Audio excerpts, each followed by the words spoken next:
I close my eyes, take a deep breath, and I'm back in my childhood bedroom. Who was I before the world taught me to question myself?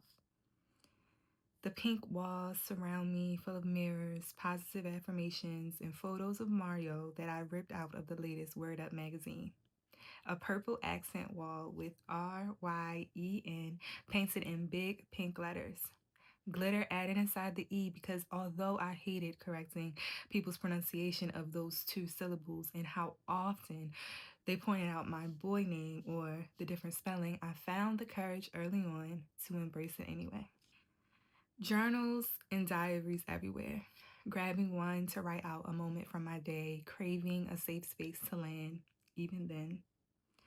Deciding between Aaliyah's I Care For You or Ashanti's self-titled album for my CD player. Whichever one I chose, I skipped to try again or always on time, then replay those over and over, singing my heart out. On most days, my younger self was extremely sensitive, introverted, observant, and quiet. And on other days, depending on the safety created, she'd relax. She'd be chatty and loud, obsessed with hanging outside or talking on the house phone. When I felt. My feelings were big and I didn't know what to do with them. Instead of preferring to be consoled by a hug, afraid the touch might force me to feel even more, I'd rather hear you're doing such a great job instead, performing even then. I was quiet for sure, but mostly curious, always curious. Whenever I had an inkling I wanted to try something, I would. My curiosity led me to my next mini adventure. Looking back on it, what a luxury that was. Cheerleading, ballet, pottery, modeling, practicing doing hair on those big doll heads, finding the courage to sit outside giant with my brownie troop asking, would you like to buy some Girl Scout cookies? Trying a new GIMP pattern, playing the flute, or even sewing a blanket for my baby sister. As the oldest, I absolutely loved being the leader or in charge. Playing pretend with Barbies or playing school, either way, Ryan, stop being so bossy, was heard often. My younger self always looked forward to being with my cousins for dinner at my grandmother's house. We'd rewatch the same movies, recite the same jokes, bursting in laughter as if we were experiencing it for the first time. As much as I enjoyed being in control, I always looked forward to that point during the evening when my older cousin Sade would teach us a short dance routine, guiding us through each 8 count until we perfected her vision. I honestly think she created those dances on the spot. But we learn it and then we perform in front of my mom and aunts. A level of confidence that seemed to warp from outside of me, energizing me in the best way.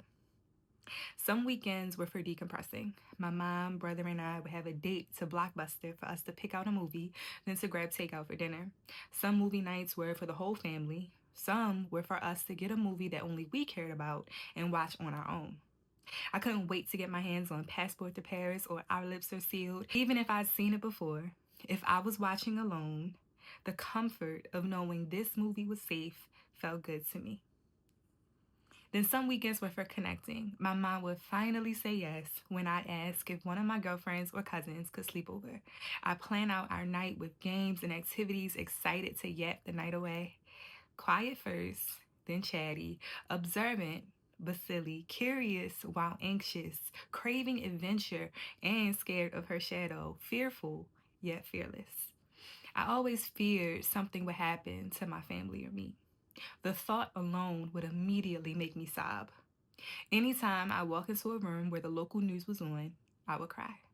Before anyone taught me nervous system regulation, I knew this feeling, or at least my body did, before I had language. And so I let my body feel it and just cry.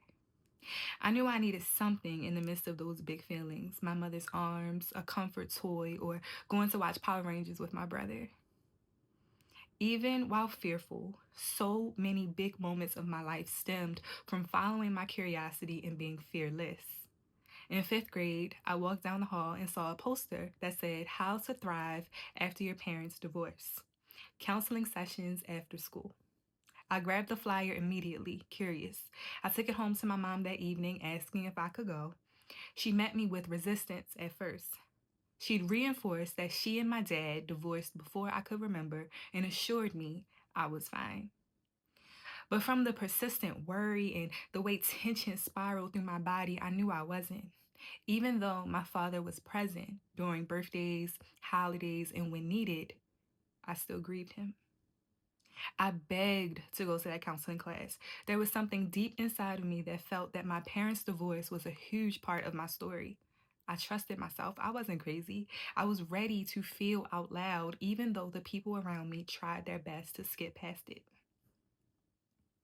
After one counseling session, though the seed was planted, I never went back. Perhaps I wasn't ready to feel like I thought I was. Years passed, but the same girl who acted on her instincts and yearned for safety never left. In March 2020, I had the same urge, the same curiosity. I knew what I was feeling needed to be released or at least explored, so I walked into my therapist's office on a sunny Thursday afternoon with nothing but a strong pull and my comfort water bottle. I sat on the sofa and cried. I didn't know what exactly was released at that moment, the facade that I was okay, the perfectionism that followed me my whole life, the fear of wanting to be seen but not knowing what I was hiding from. I needed that seat in her office, that space. After an hour of trying to make words through my sobbing, I headed out, the sun shining on my face as I walked to my car. That was hard, but I knew the hardest part was over.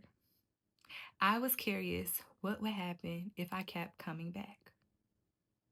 This would be the first and last in person session before the world shut down and we switched to virtual meetings. And to this day, I've had bi weekly appointments ever since. I'd always been this way, curious about the outer world as well as my own inner one, while simultaneously being someone who needed to feel safe first, willing to walk toward the hard thing because something in me knew it mattered deeply. So I take another deep breath, gently placing my hand over my heart, allowing the memories of my childhood to comfort me. The deep breath is doing exactly what it's supposed to do, reminding me I'm present, reminding me I'm safe in my body. I may not have all the answers the way I thought I would, but I know what I needed. I needed to feel safe. I needed to feel seen. I needed space to feel, to explore, to be curious. What can I do today that allows me to live for her? To honor the girl who felt everything, who followed her curiosity even when she didn't understand it, who trusted her instincts before the world taught her to question them. I've always been curious and I've always needed safety, but I was always looking for safety outside of myself.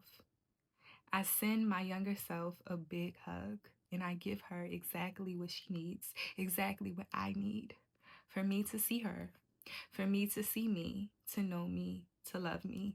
May I always be reminded that I don't have to search for safety outside myself. Her portal is my portal, and remembering her is the only way back to me.